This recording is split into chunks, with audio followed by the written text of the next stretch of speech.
Salut tout le monde, j'espère que vous allez bien, c'est Phoenix, aujourd'hui on se retrouve pour une nouvelle vidéo et aujourd'hui, nouveau concept, je n'ai aucun script, j'ai voulu vraiment faire une vidéo totale impro parce qu'aujourd'hui j'ai envie de vous parler de mon Glock 19, ça fait plus de 3 ans que je l'ai et je pense qu'une vidéo est méritée et dédiée pour ce pistolet magnifique.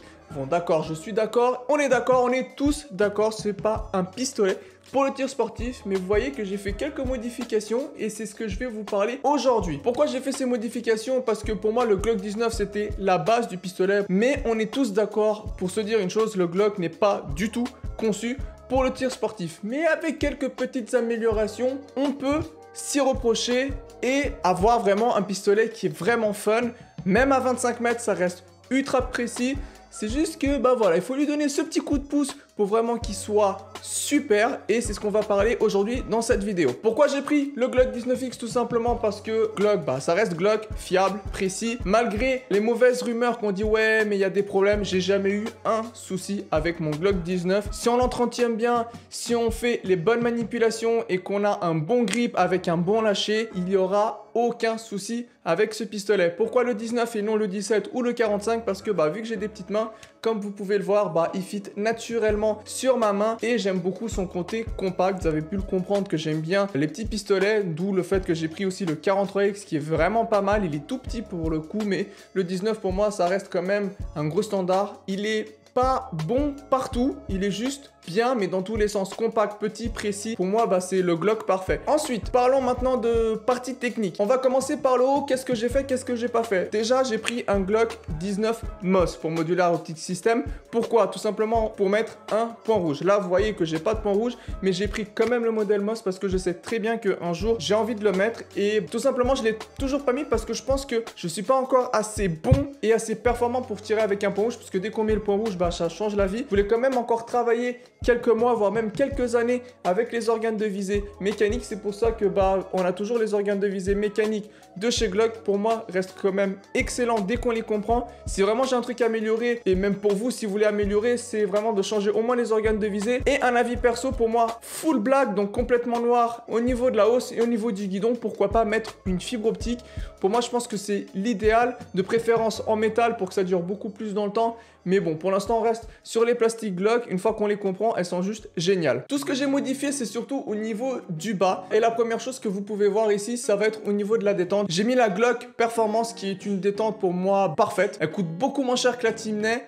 On la trouve, je pense, 2 fois moins cher d'ailleurs que la Timney.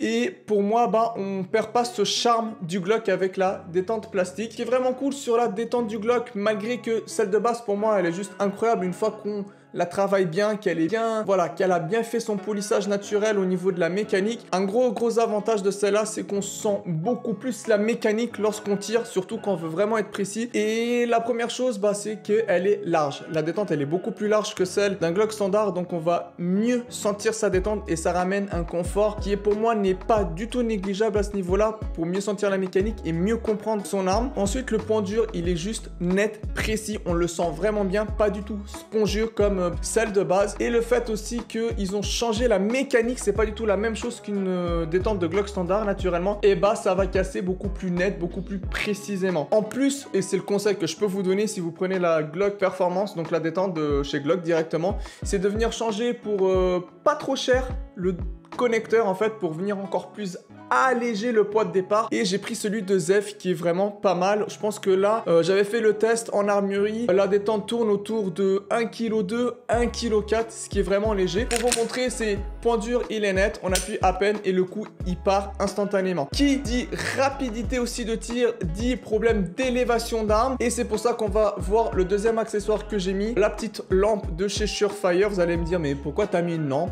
Ah, c'est la première question qui va venir. C'est pas pour faire mémuse, hein, et faire de la lumière partout comme vous pouvez voir, mais pour faire tout simplement un contrepoids à l'avant de l'arme et ça va agir sur deux choses. La première, quand on vient ajouter une lampe sur son arme, on va venir stabiliser l'arme lors de la prise en main. Pourquoi? Parce qu'on vient ajouter quand même un bon poids à l'avant et tout simplement quand vous allez prendre votre prise de visée, vous allez être un peu plus précis puisque l'arme sera naturellement plus lourde. C'est pour ça que les armes de tir sportif en général, elles sont vraiment full métal. Donc là, on va ajouter un poids pour stabiliser l'arme. Et la deuxième chose, c'est pour ça que je l'ai prise, c'est pour le recul. Et oui, ajouter une lampe réduit votre recul naturellement puisque vous ajoutez du poids. Donc au lieu de changer de canon, mettre un canon fileté et en plus venir ajouter un compensateur, bah vous avez juste à ajouter une lampe et ça fait déjà pas mal le travail. Et le troisième accessoire que vous allez voir, c'est j'ai tout fait. J'ai tout mis sur tous mes pistolets. Pour moi, c'est vraiment le game changer, surtout pour moi qui a des mains moites quand on tire. C'est de venir ici mettre du tape de hockey sur glace. Donc c'est comme un scotch en tissu et ça va permettre tout simplement deux choses. Déjà, quand on va venir le prendre en main et quand on transpire, ça va venir absorber un peu plus la transpiration et avoir un meilleur grip. Donc il va pas venir en fait se décoller des mains lorsqu'on tire et surtout glisser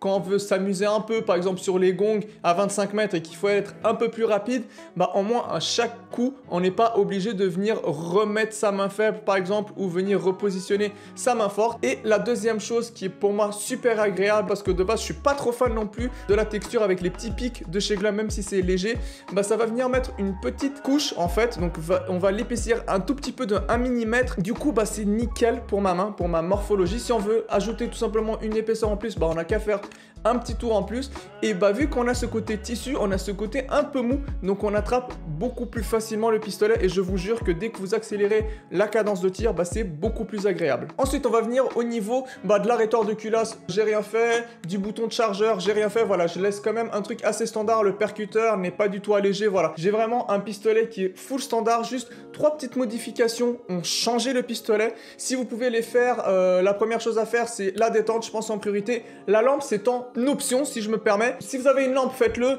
N'achetez pas une Surefire, ça coûte extrêmement cher pour le recul, mais si vous pouvez acheter d'autres marques, l'objectif c'est de venir mettre du contrepoids à l'avant pour stabiliser votre arme et réduire le recul, faites-le si vous pouvez. Mais la petite chose aussi qui m'a bien plu, c'est de venir ajouter du grip pour avoir une meilleure préhension de l'arme et c'est là où on va pouvoir mieux gérer son recul. Donc vous voyez que même si on a un côté un peu tactique entre guillemets du Glock, bah là il est vraiment optimisé pour le tir sportif à mon niveau. Donc oui, des fois les gens me disent mais pourquoi tu mets une lampe? Bah en fait l'avantage c'est que on peut vite la dévisser la lampe, je leur mets sur leur pistolet et je crois que j'ai fait ça avec plus de 30 tireurs, vous dites-vous 30 tireurs avec des armes en location, même leur propre arme, et il n'y a pas un mec qui m'a dit ah mais en fait la lampe c'est pourri, t'as plus de recul ou c'est beaucoup moins stable. Et en général, les gens même font beaucoup moins de coups de doigt parce que vu que l'arme elle est un peu plus lourde, bah ils sentent mieux en fait l'arme en main et du coup ils vont mieux se concentrer sur la détente. Donc pour moi là le Glock il est vraiment typé tir sportif pour le 25 mètres. Une chose encore à changer je pense c'est soit partir sur des organes de visée comme je disais en fibre, mais moi l'objectif c'est plus tard de pouvoir mettre un petit point rouge dessus. Quel modèle je sais pas, pourquoi pas faire même une vidéo sur le point rouge que je vais venir installer,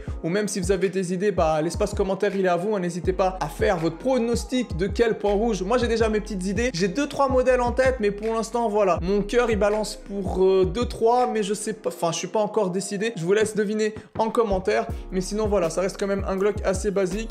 Et pour casser le mythe de dire le Glock n'est pas précis, c'est faux. De nos jours le Glock, surtout les générations 5, sont juste excellentes, c'est super bien fini. En plus vous avez plein de pièces qui vous ramènent énormément de confort au tir. Et pour moi, je pense que pour moi, le Glock 19, c'est juste le Glock parfait. Voilà, la vidéo, elle est finie. J'espère qu'elle vous a plu. Si c'est le cas, n'hésitez pas à lâcher votre plus gros like. Ça me ferait extrêmement plaisir pour soutenir la chaîne. D'ailleurs, un abonnement, s'il vous plaît, c'est très important. Si vous voulez savoir quand est-ce que je sors une vidéo, bah n'hésitez pas à activer la cloche. J'ai aussi un compte Instagram où je partage un peu plus ma vie de tous les jours, bah mon quotidien. Et si vous avez des questions par rapport au Glock ou même à d'autres choses, n'hésitez pas. L'espace commentaire, bien évidemment, il est à vous. Sur ce, je vous laisse. Je vous dis à la prochaine vidéo. Ciao, ciao tout le monde.